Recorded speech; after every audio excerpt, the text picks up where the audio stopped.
দর্শক যে যেখান থেকে দেখছেন সকলকে শাহনেস সাহাবা জাতীয় ক্ষতি ফাউন্ডেশনের পক্ষ থেকে শুভেচ্ছা জানাচ্ছি। বাংলাদেশের যে অবস্থা সৃষ্টি হয়েছে, বন্যা প্লাবনের সৃষ্টি হয়েছে, এর সবচাইতে বেশি ক্ষতিগ্রস্ত উপজেলা, সবচাইতে বেশি আক্রান্ত উপজেলা, যে উপজেলার উপর দিয়ে বানের পানি এত বেশি পরিমাণে প্রবাহিত হয়েছে, যেটা স্মরণকালের সর্বশ্রেষ্ঠ ঘটনা বলে উল্লেখ করেছেন 50 ঊর্ধ্ব 60 ঊর্ধ্ব মানুষরা।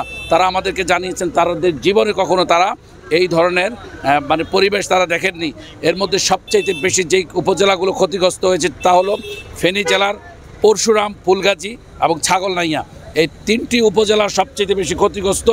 এই উপজেলাগুলোর এখন পানি নেমে যাবার পরে আমরা দেখতে পাচ্ছি সেখানে মানুষ মানবেতর জীবনযাপন করছে খাদ্যের অভাবে। খাদ্য নাই।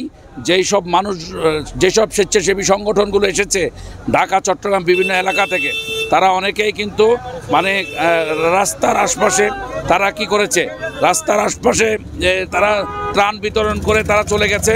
এদের কাজ হচ্ছে এরা রাস্তার পাশে ঘুরবে ট্রাক নিয়ে, আর এগুলো এরকমভাবে মানুষকে ত্রাণের প্যাকেটগুলো ছুঁড়ে মারে, এটাই তাদের কাজ। অধিকাংশ মানুষ, এই ছেলেগুলো যদি স্বেচ্ছাসেবী সংগঠনগুলো যদি চিপা চাপায় মানুষের মেঠো পথ, আঁকাবাঁকা পথগুলো যে ঢুকেছে ভিতরে গ্রামীণ যে এলাকাগুলোতে, সেখানে খুঁজে খুঁজে যদি দেখতো তাহলে দেখতো অসংখ্য মানুষ পানিবন্দী হয়ে ঘর থেকে বের হতে পারছে না।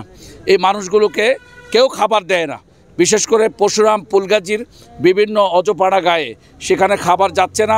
জেলা প্রশাসন থেকে আমাদেরকে সকালে বলা হয়েছে, এডিসি মহোদয় বলেছেন যে আমজাদহাট এবং সাতকুচি এলাকাগুলোতে কোনোভাবেই ত্রাণ পৌঁছেনি, সেখানে যেন আমরা যাই। তো আমরা আজকে সেখানে যাচ্ছি।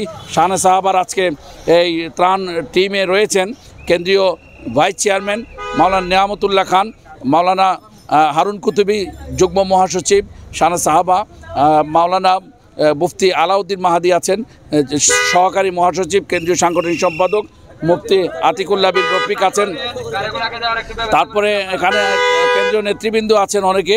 আমরা আমজাদহাট এবং সাতকুচি এলাকা, ফুলগাজী, পরশুরামের দিকে যাচ্ছি, জানি না কতটুকু যেতে পারবো।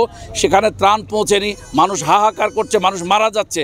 যারা স্বেচ্ছাসেবী সংগঠন আসতেছেন, দয়া করে আপনারা কষ্ট হলেও একটু ভিতরের দিকে যাওয়ার চেষ্টা করেন। আমরাও সেদিকে যাচ্ছি ইনশাআল্লাহ। রাস্তাঘাটে যারা হাত পাতে এরা অনেকগুলো পাচ্ছে, অনেকেই তাদেরকে দিচ্ছে, কিন্তু যেখানে আটকে পড়া মানুষগুলো আছে সেখানে তারা খাবার পাচ্ছে না।